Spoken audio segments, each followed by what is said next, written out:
And with high levels of crime, some of which are perpetrated by law enforcement, public perception of the police is increasingly negative. Police Minister Senzo Mchunu has outlined a bold agenda aimed at improving the country's law enforcement agencies and restoring public trust in the authorities.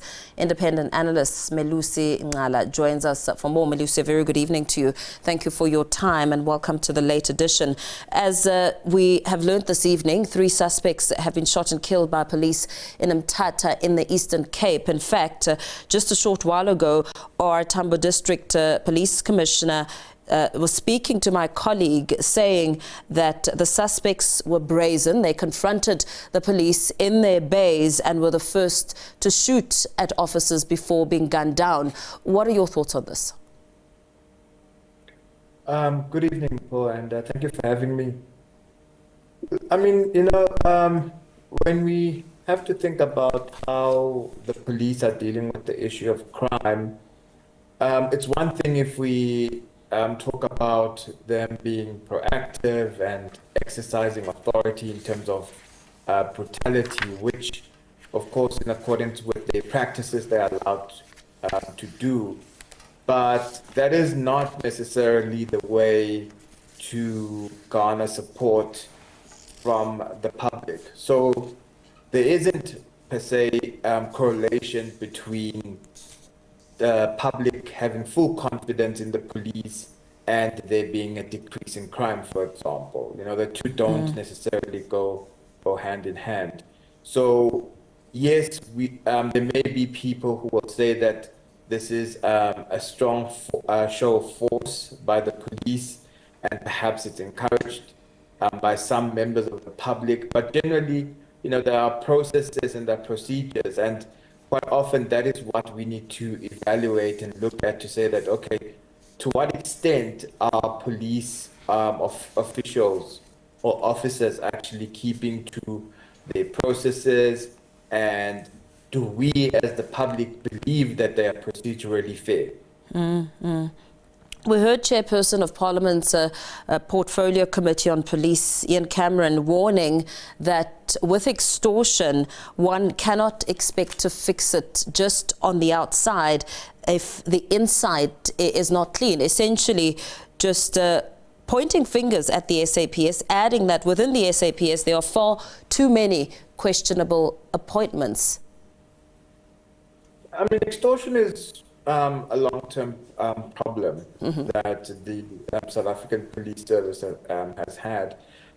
Unfortunately, I mean, based on media reports nowadays, we often look at it quite narrowly. But on a broader level, when you look at the intersection of bribery and extortion, for example, there's a strong relationship between those things. You have police officers, for example, who will on Fridays and Saturday nights hang around nightclubs so that they can actually catch out people who are drinking under the influence, only to extort them or ask them to give them money. In some communities, you have police officers that are colluding and working alongside drug dealers.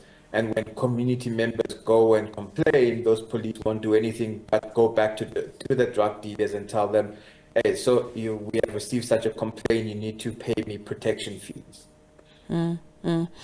With suspicions being raised and communities speaking to the news and really raising their concerns about police collaborating with criminals, another suggestion that came out was EFF MP Mbuyiseni Ndlozi suggesting that tracking devices be used to keep an eye on police officers and monitor who they're talking to. Do you think such a method would work in South Africa?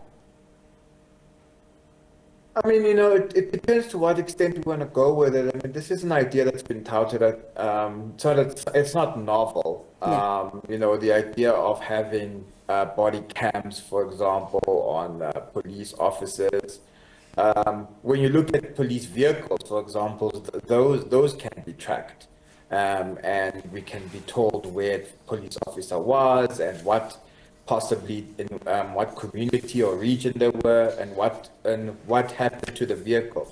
So the idea of body cams if we look at it in terms of legislation and in terms of what these camps will be used for, it is something that could be used. I mean, it's not an idea that is new or that hasn't been tested in other countries. So perhaps the question would be then, how has this worked in other countries where this has been the practice? What are the successes and what are the failures of that? And in looking at the current state of the SAPS, what do you think it will take to bolster investigative capacity and ensure that the Hawks functions in the manner in which it should? Because we heard quite a lot from Minister Mchunu today talking about improving the country's law enforcement agencies and, of course, restoring public trust in authorities. The problem by and large with the police, especially in the investigative abilities, has been that, there's been a skills shortage. It's not necessarily that they cannot or don't have the capabilities. It's just that, the people who had all these skills have been leaving over the years. So ultimately what happens is that the workload increases for the police that remain. And as a result, then the police have to rely on other entities and other authorities for assistance. So I guess it's a matter of, the police either building relationships with other institutions to see how they can capacitate themselves.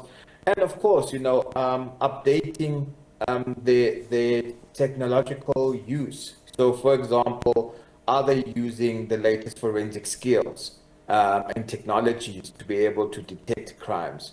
What methods are they also employing? What do you think it will then take for the minister to ensure that public trusts, where community members in some areas are disheartened, they feel that they cannot rely on police?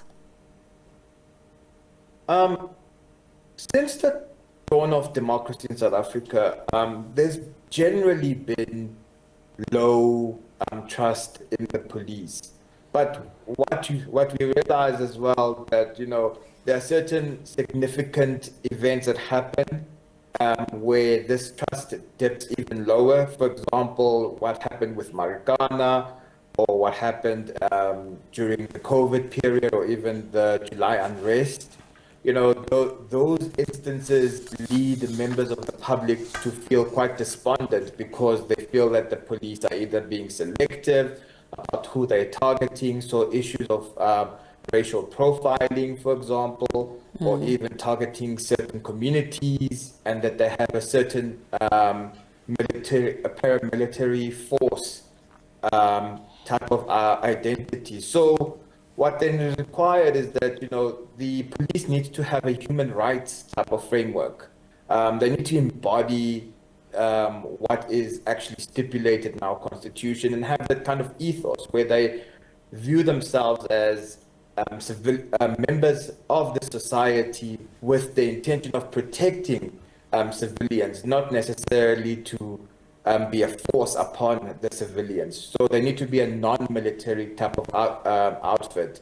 And the ethos also has to be that of human rights. So quite helpful and encouraging to members of the public. Very well. Thank you so much for speaking to us this evening. We leave it there with independent analyst Melusi Ncala.